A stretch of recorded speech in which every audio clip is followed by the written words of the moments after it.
Bonjour à tous, toujours un immense plaisir et un immense bonheur de vous retrouver. Voilà, je vous parle depuis Maubourg, comme toujours, en Haute-Loire.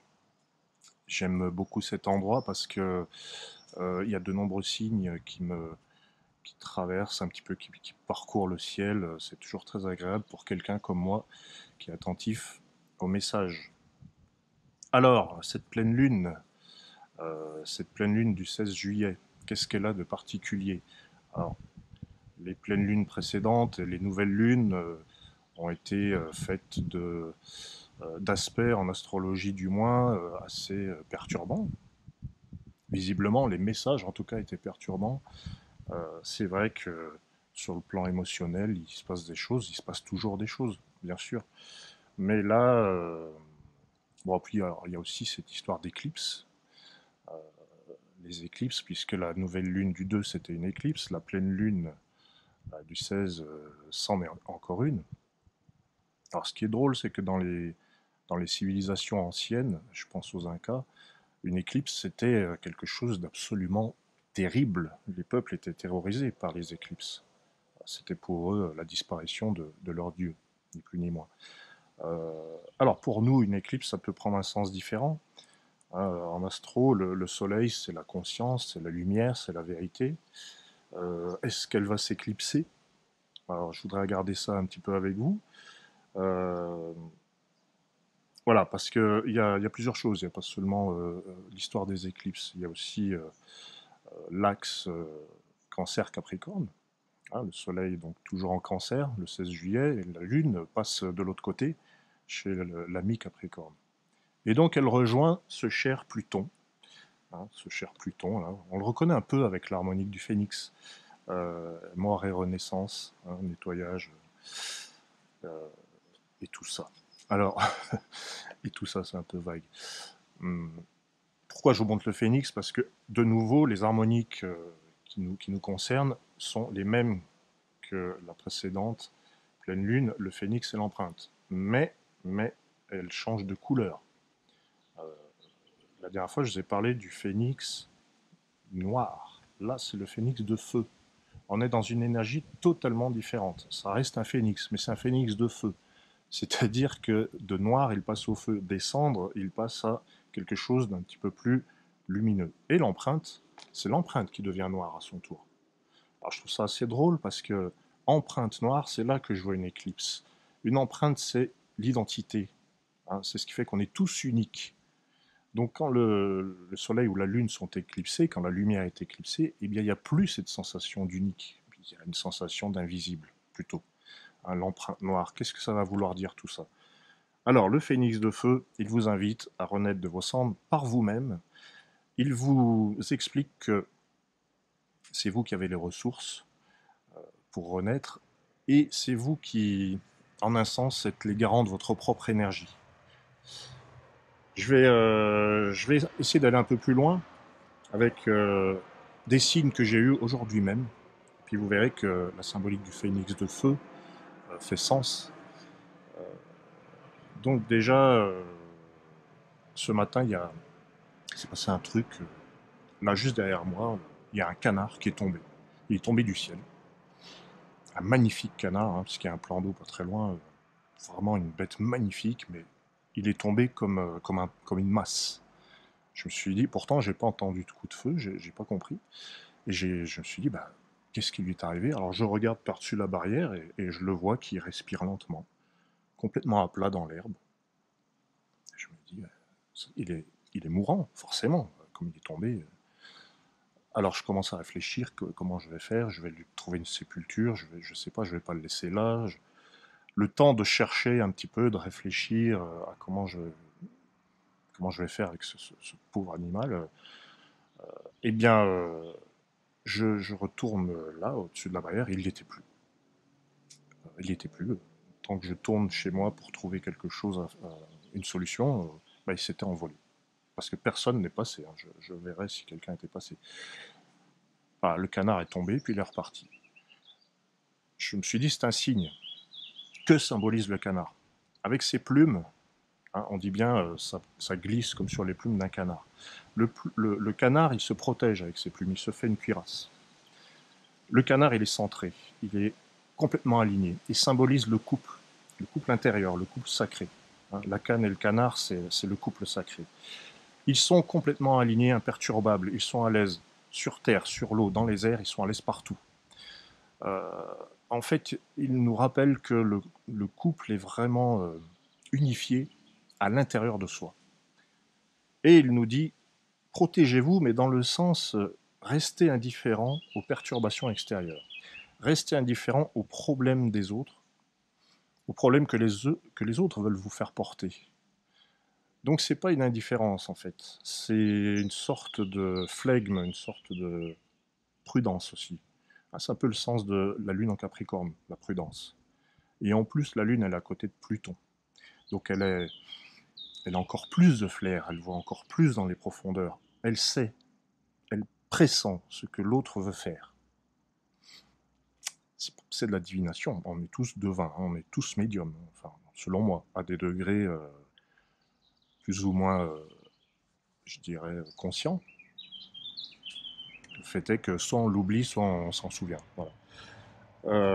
Donc ce canard, voilà, il est tombé, il m'a donné cette information, il est reparti. Il n'était pas mort. Il n'était pas mort. Il était mort et renaissance.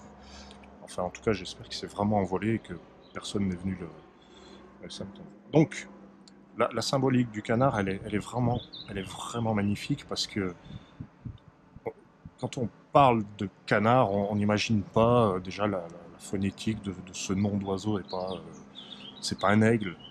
Et ben pourtant si, c'est un animal tout à fait solaire, tout à fait magnifique. Il est gracieux, il est, enfin bon, bref.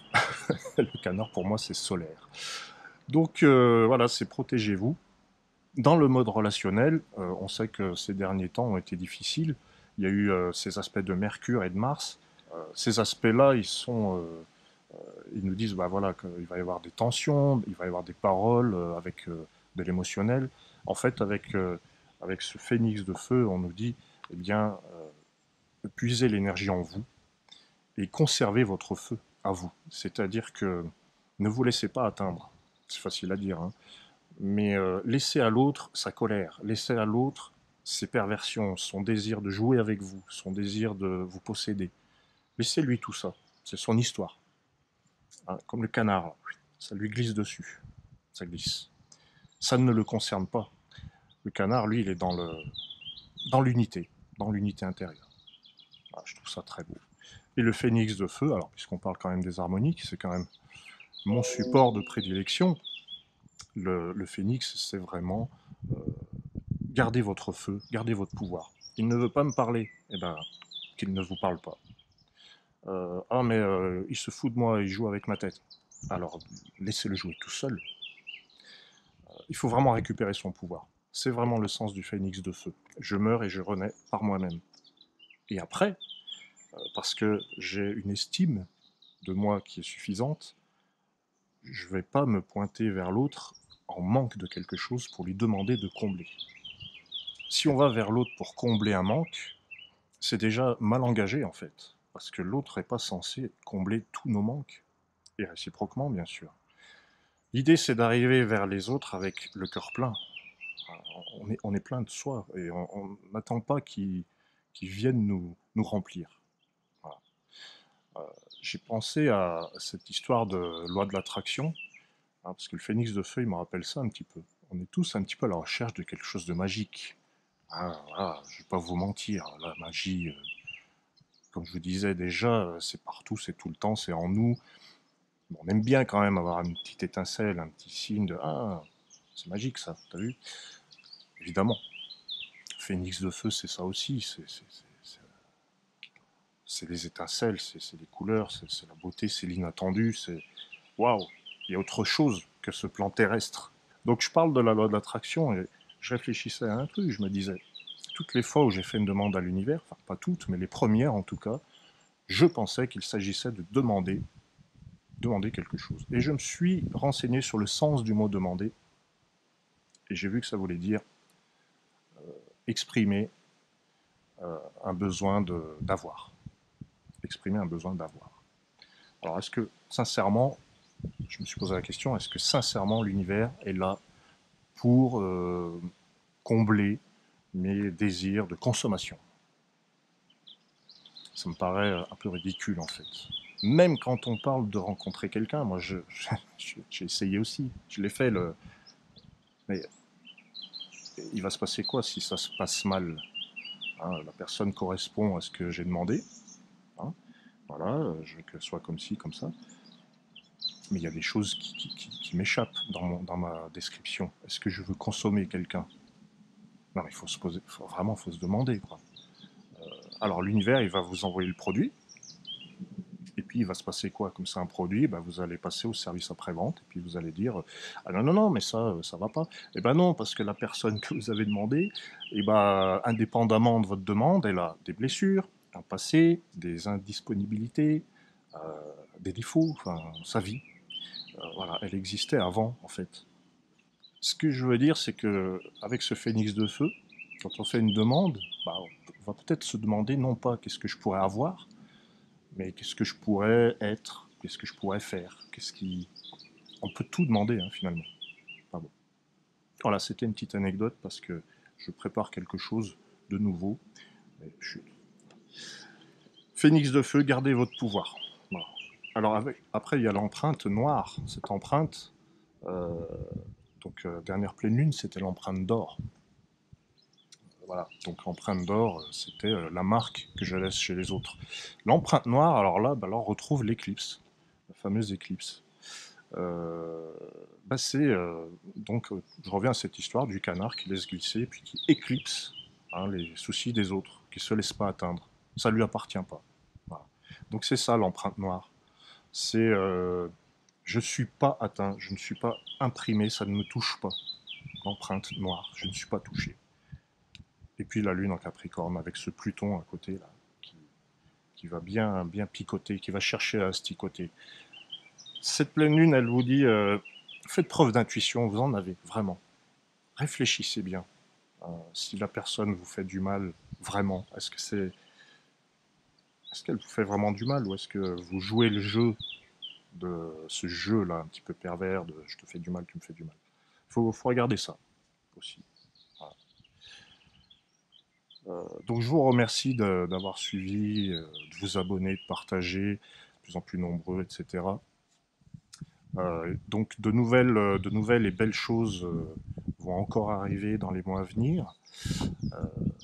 Je suis vraiment impatient de vous présenter tout ça, mais bon, chaque chose en son temps. Chaque chose en son temps, ça c'est pas fait en un jour. Le mois d'août, il y aura une belle surprise. Je vous prépare quelque chose par rapport à l'horoscope mensuel du mois d'août. Sinon, eh bien, vous aurez toujours la possibilité de demander des enregistrements audio, euh, des PDF pour avoir une petite description de vos harmoniques, parce que le phénix de feu, pardon, l'empreinte, la noire, ou le phénix de feu, ça peut être votre harmonique, mais vous pouvez être tout à fait autre chose et ça peut avoir un message. Il y a en tout 27 messages, 27 harmoniques, 27 ascendants. Vous pouvez même faire le thème de votre couple ou le thème de votre année. Et tout ça, c'est sur la boutique, avec tous les magnifiques livres qui sont proposés. Je vous dis à très très bientôt, passez un magnifique été, couvrez-vous, ne vous laissez pas atteindre par les gros coups de soleil, par la canicule, et surtout par les, les petites choses des autres qui leur appartiennent. Voilà. Je vous embrasse tous, à bientôt.